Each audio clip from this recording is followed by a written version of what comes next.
Dans cette vidéo, je vais te donner une seule astuce qui va t'aider à te faire obéir par tes enfants sans crier. Bonjour, pour ceux qui ne me connaissent pas, je suis Sylvie, je suis éducatrice de jeunes enfants et je suis aussi maman de 6 enfants. Bienvenue sur ma chaîne. Si tu es à la recherche des astuces pour bien accompagner tes enfants au quotidien, tu es au bon endroit.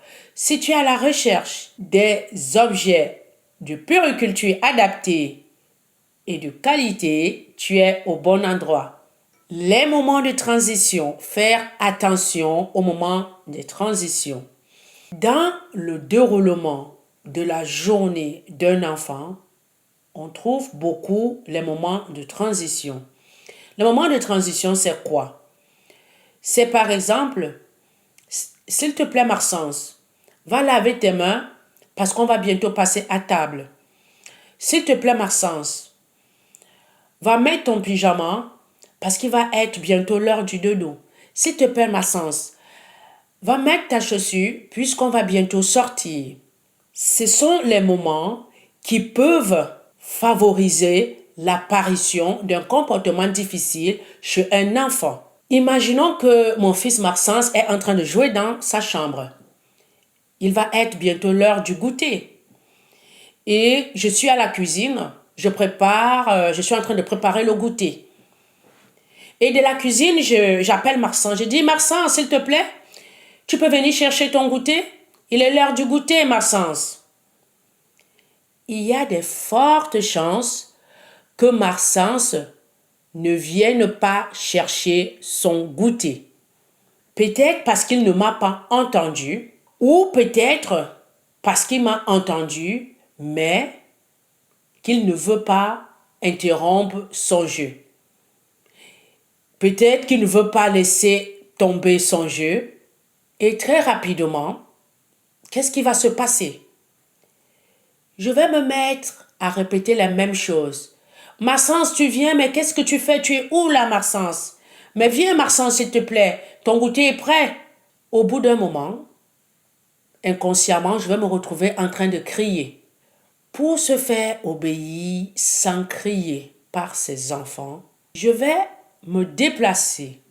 Je vais aller dans la chambre de Maxence pour l'aider à anticiper le changement en le prévenant. Quand je vais arriver dans la chambre de Maxence, je vais me mettre à sa hauteur. Je vais appeler Maxence par son nom pour capter son attention. Je vais d'abord m'intéresser sur ce qu'il est en train de faire.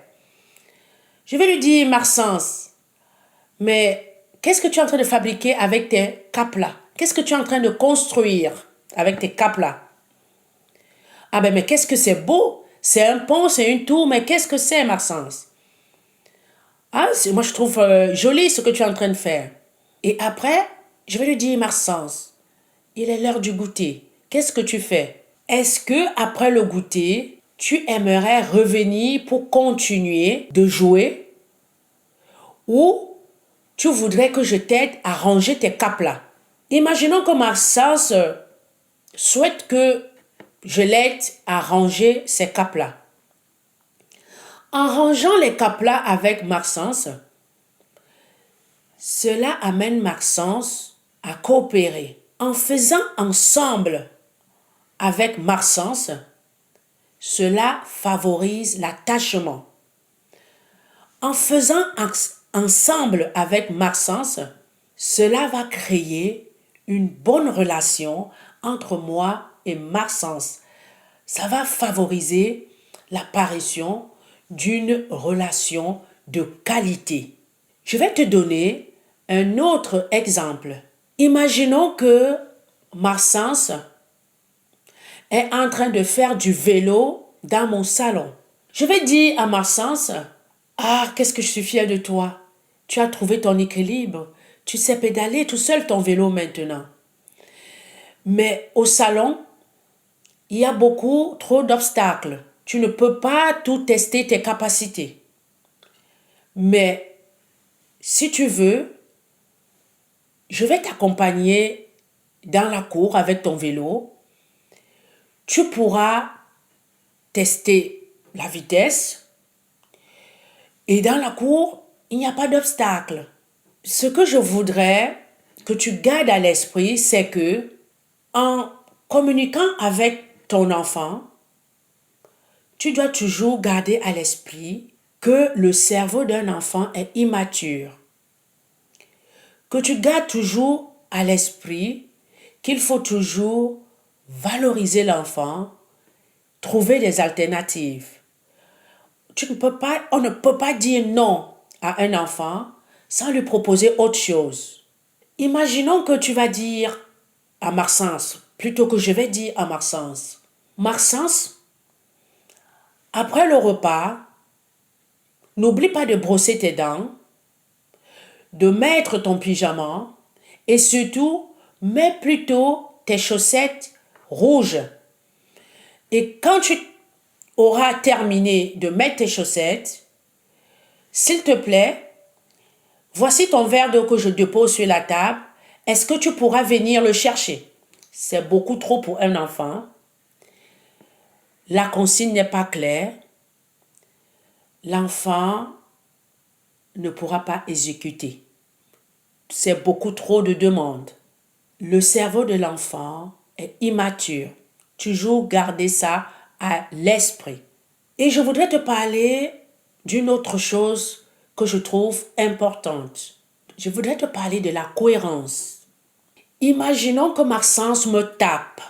Je vais dire à Maxence, c'est interdit de taper. C'est non. Ne me tape pas parce que tu me fais mal. Avec un visage fermé. Maxence, je ne suis pas contente. Tu me fais mal. Ça me fait mal quand tu me tapes. C'est interdit de taper. Je ne vais pas lui dire, Maxence, non, tu me fais mal, c'est interdit de taper. Ah non, non, non. Non. C'est pas cohérent. Quand tu dis non à un enfant, il ne faudrait pas que la communication verbale et la communication non verbale disent le contraire. Il faut que la communication, quand tu communiques avec un enfant ou que tu lui dises non, il faut que la communication verbale et non verbale disent la même chose. Sinon, l'enfant ne va pas comprendre. Il ne saura pas si c'est un jeu, s'il faut taper ou pas taper. Il faut que la communication verbale et non verbale disent la même chose. J'espère que ça t'a plu, que ça t'a aidé. Si tu as des questions, n'oublie pas de me le mettre en commentaire. Merci de m'avoir écouté. Au revoir.